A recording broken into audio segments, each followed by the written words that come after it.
Hello, everyone. My name is Vivian Owia, and I'm the host of the Feminist Sparc Podcast, where we discuss everything feminism and its practice in Africa.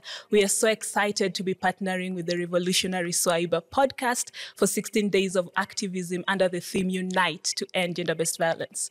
And I'm Nyambura Mundia, the host of Swaiba Podcast. We are a podcast that features audible African women like one we have today. As Vivian said, we are very excited to be doing this two-part series around the SGBV, 16 Days of Activism and ending SGBV. And our second guest is the newest audible African woman in the Senate, Miss Asige. Crystal, asante sana for coming. Thank you so much for joining, Crystal. Thank you for having me. Yes, if you could introduce yourself briefly. Yeah, sure. My name is Senator Crystal Asige. I am representing persons with disabilities in the 13th Parliament, 4th Senate. And apart from that, people also know me as a musician, singer, songwriter, activist, advocacy in disability matters and disability mainstreaming. But I'm also a practitioner in inclusive mobility and transport for persons with disabilities. But really for all, because universal design is actually for every single person. Thank you, Crystal. We are so happy to have you as part of this conversation. First of all, congratulations on getting nominated to the Senate. Can you tell us how that is like for you? What are you looking forward to? I'm just really looking forward to helping people. Politics, I'm not the best politician, but I'm really a good person when it comes to people. And I think that's what any legislator should be based on their thoughts, their work, what they're trying to do for Kenya. It's about people at the end of the day, isn't it?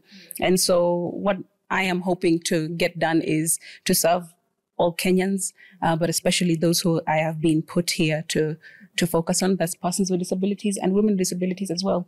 I'm also the first senator to be a youth and a woman and a PWD. So a couple of barriers at least have been broken just by me sitting here. So I'm hoping you're representatives of progress. So I'm hoping that I will be the first of many, basically. Yeah. Congratulations on being the first of many. And I mean, when we were mentioning that the barriers that you have, crossed or helped, just shake off the glass. I'm thinking about, how do we, because the topic is SGBV and ending SGBV. I think my question is, how do we, as a people, conceive or understand SGBV that makes it very removed from the rest of legislation or our daily lives in politics, or actually normalizes this in our personal spaces, but also our very public spaces like political spaces? I think culture might have a little bit to do with it. Yeah. I also think that culture that has been given to us has also got a little bit to do with it. I think there's a fine line or a balance. Mm-hmm. So my thought is there are some things that we were given, right, by the West when they came over here. Mm-hmm. That is language, that is ideals, religion, and so on and so forth. And what they gave us was not really to help us. It was more to keep us in line. And so fast forward to 2022, our culture is now a little bit, or I feel very intertwined with what we were given. And so there's blurry lines between what is ours and what do we agree with as a people in terms of GBV and what is unacceptable, and then what has been given to us to believe is unacceptable. So I think those two things need to be separated, so that we can also, as a continent, as a people in Africa, be like, okay, this is what attend to. Yeah, correct. This is ours. Si ati tumepatiwa by other movements and stuff like that out there. Yeah, because I feel like a lot is lost before we just figure ourselves out in terms of, is this our culture? Is this Western? Mm-hmm. And before we know it, I mean, women and girls are facing SGBV and our lives are being lost. Mm-hmm. And we're still lost in discourse. Yeah. Let me just pick up on that. Let's talk a little about intersectionality, right?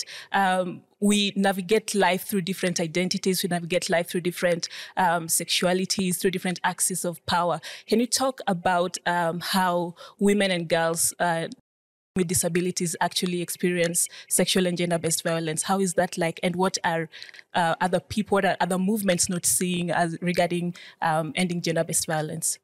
Okay, so studies show that young women and girls who are Black and living in Africa are the most discriminated because we have multiple burdens of of issues. Yeah. And those stats also show that we are 4 times more likely to suffer GBV.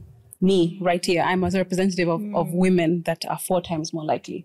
And we are always at the bottom of all totem poles. All statistics, stats that you see or hear of, it's like white men, black men, white women, black women, correct. Men with disability, then women with disabilities are like at the bottom. So that's no different in SGBV. And another thing that we need to also really start focusing on is not just IPV, partner violence. Yes, it's also a violence and a violation of our rights from our caregivers, our parents, our communities, our laws. They don't really protect us holistically. Of course, they've been made a long time ago, number one, and also, like I said, by people who perhaps were not African, or not in our context. You know, they were given to us, some of these laws. And so they do continue to leave us behind. Women with disabilities are going through, like, I was going to use another word, but I'll use a more polite word. They're going through a lot. From our hospitals in terms of, for example, being given menstrual suppressants so that we don't get a period because we are thought to be not ready to see our period, or not able to handle a period, or be clean or be hygienic. And so families then opt, especially because of poverty, then opt to just go to the hospital and have a medical attendant, give us menstrual suppressants, or there's forced sterilization as well. That's rampant in our community across Africa.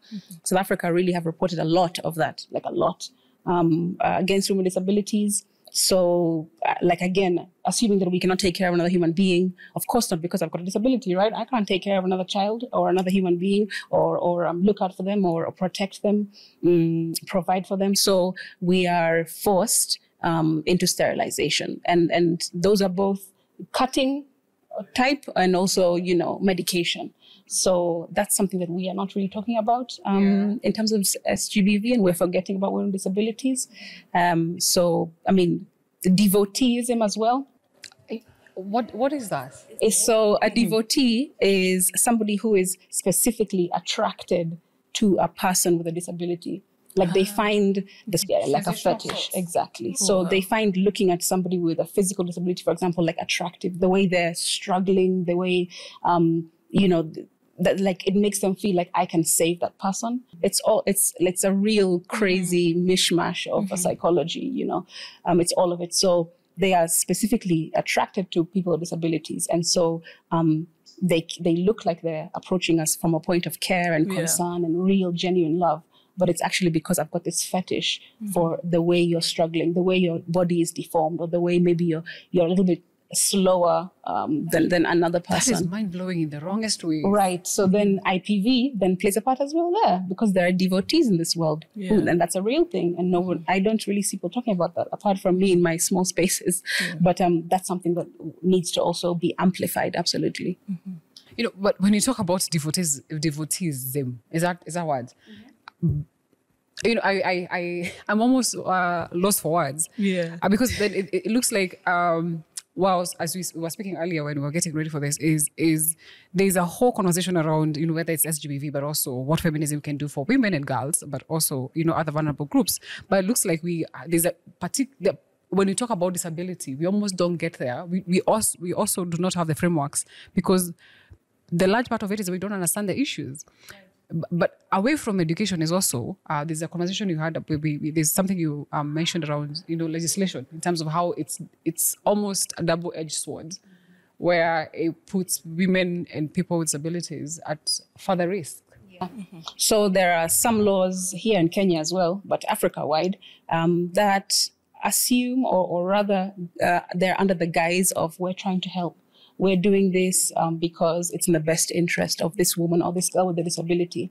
For example, if there is a woman with a disability who's raped or sexually abused, they will, instead of figuring out who the perpetrator is and putting them away or putting them to justice, what they do instead is put the woman through forced sterilization and say, you know what, already she has a disability and now she's been sexually abused. And so now what we're doing is to help her so that she doesn't have to have another human being to take care of because of this circumstance. So that's in essence taking agency. Exactly. Absolutely. It's how can you remove my womb instead of looking for the person who performed this heinous act on me. You're punishing me. And so women with disabilities are then left like 3 times discriminated because we're women, we have a disability, and now we can't even have children, which is a lot of the time the pinnacle for African women. They feel very proud to be able to, to give birth. Yeah.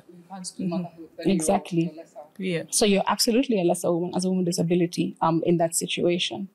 And then what I'm hearing is that for persons with disabilities, their experiences, their lived realities have not really made it to the front line, right? Have not really been mainstreamed. Do you think it's because, say, the activism space or the systemic environment that we live in has ensured that persons with disabilities remain subjugated, for instance? Or do you feel that even the feminist movement that says, they try to be intersectional, do you think that the feminist movement, for instance, is very fragmented in the ways that it organizes? What do you think is the problem? Yes, I think that the feminist movement, as powerful as it is and as much as it's been able to achieve in a very short time, has left women with disabilities behind. Because first it was women that were in the forefront, and then now youth and women are, sort of like, side by side. But then women with disabilities are so far back, we can't even see them. Yeah. And we have loads of nuances to our problems. It's not just a 2/3 gender rule, that we're fighting for. We're fighting for layers and layers and layers beneath that as well. And unfortunately, I'm not sure what the reason is. I'm not sure it's systemic. I just think it's a matter of when you're so focused on what you believe in, you then forget to be inclusive of everyone around you. So whether it's for the better or the worse, that's our mentality as human beings. We're so focused and we want to surge forward with what we believe in, but then we're not looking to the left and right to think like, who's missing here? Yeah. Correct. You always have to ask, and I always say everywhere I go, when you're in a room or when you're making a decision, you ask yourself, who isn't in this room? Who are we missing? Is this place accessible? Is what we're doing accessible to every single person? Is it inclusive? Like those kinds of questions have to be considered. So, Crystal, what does accessibility actually look like? What are we talking about when we say accessibility? We're talking about access like for all. Okay, so let my ability access everything. Accessibility. Whatever my ability may or may not be, I should be able to access everything. I should be able to access healthcare as a woman with disabilities. I should be able to access mental health and well-being facilities as a woman with disability. I should be able to access, yes, absolutely. Why should I go into a facility or a clinic and be looked at as if, what are you doing here, madam? Oh, I'm looking for a family planning consultation. Really? You? Yes, me. I want to have children. I want to have many children. We also want to live the full width and the breadth of life. Yes. And those kinds of questions. So the system does not really view you as a sovereign person with as a human being. As a human being. Correct. Yeah. And just for human beings, our fellow people in Africa, especially because we are sort of, there's a cancer in terms of our ideology and our thinking, our mentality, in with regards to freedoms and rights and justice for all, right? Some of us still think that men are, etc., etc. But what I'm trying to say is that access should be for everyone, even in terms of our language, even our languages, our dialects. When you talk about a person with disability, you're actually insulting them. Kipofu, instead of just saying visually impaired. Okay. You understand? So it's those kinds of things. When I say access and I say universal design, I mean all of that. It's encompassed in that. And access as well means our facilities and everyone around us also need to be in the same journey, be in the same fight. They need to have a buy-in, because it's not something about that I should just be doing all the time, being an activist in everything I do. And when that happens, then and it meets moments of sexual liberation and sexual expression, that's when men feel that, this person is not really a human being. So I can do what I feel like with them. You have to be put in line. Correct, yeah. And that's where there's almost an okaying of violence. Absolutely. Yeah. And then the issue of, for example, sensory disabilities, like mine is a sensory disability. Women who are deaf have a sensory disability. A woman who is deaf and is undergoing IPV or SGBV, she cannot scream out. And that's been taken advantage of, because if you're prelingual, for example. Prelingual means that you became deaf before, at a very young age, you've never really heard sound before. And so that means that you can't speak it. And so when you're being attacked, when you're being abused, you cannot actually communicate to another person. And because we're not all, like I said, we're forgetting women with disabilities or disabilities in general, then the public are like, what is this person trying to say? She's touching her private parts and she's, she's crying. What's happening? I would imagine they would be dismissed. Absolutely. And women with visual disability like myself, if I'm going through sexual abuse, I cannot actually just walk out. I cannot run. Yes. Where am I going? You understand? So these things are being very much taken advantage of by men. And what about your experiences on digital platforms as a senator? That is making communication on digital platforms. How is that like for you? I think it's going very well because I have been in the public domain for some time now. There are already people who have seen me and they understand what I'm sort of fighting for and my vision and things like that. Yeah. And there are some who are now starting to see me more than they used to see me because, unfortunately, apparently women cannot be more than one thing.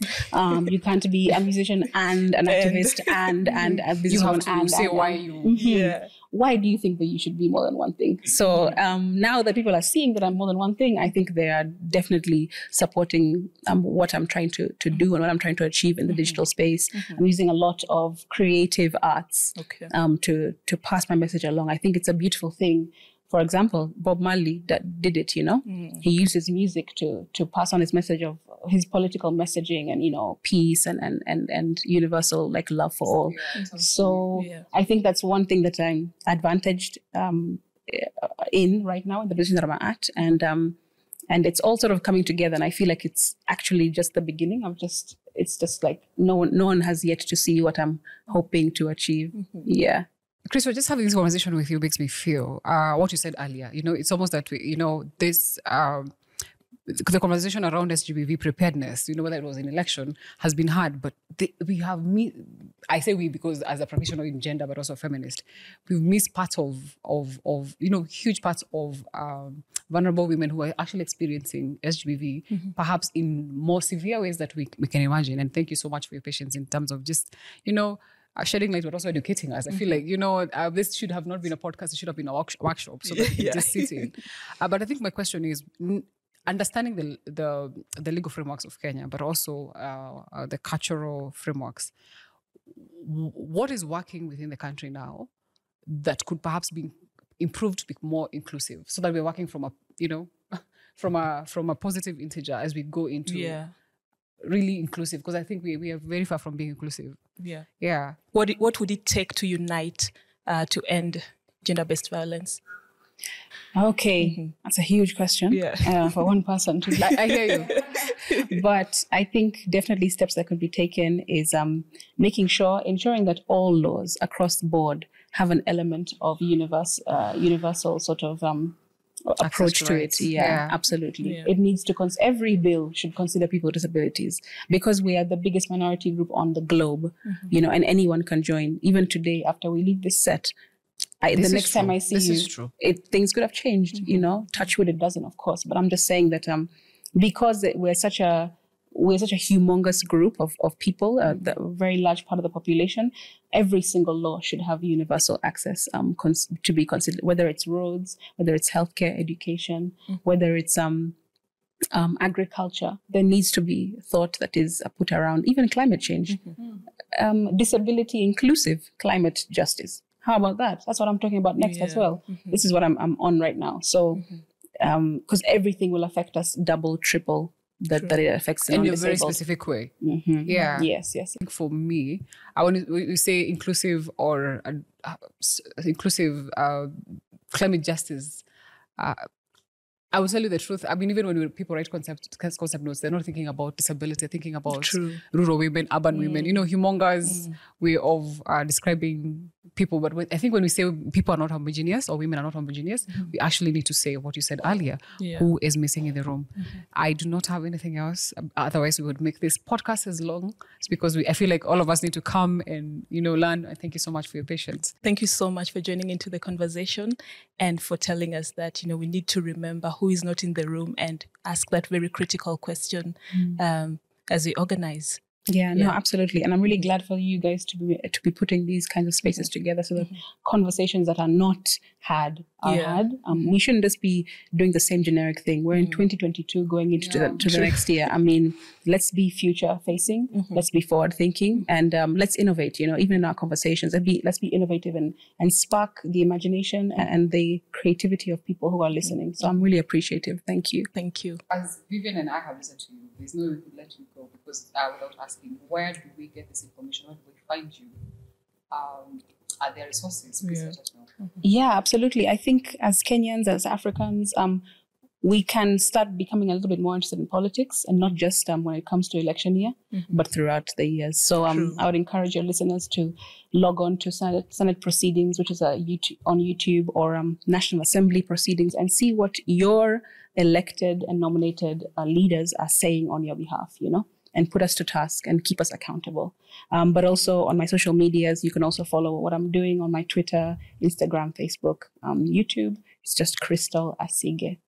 Crystal, asante sana. I'll pick it up from where you ended. That governance is beyond election processes. So even for SGBV, it's beyond 16 days of activism.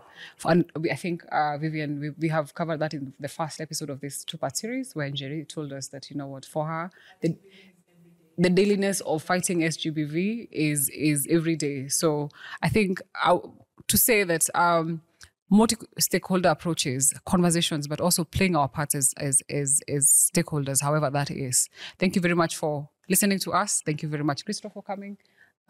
Please subscribe, share, and remember, the theme for this year is Unite.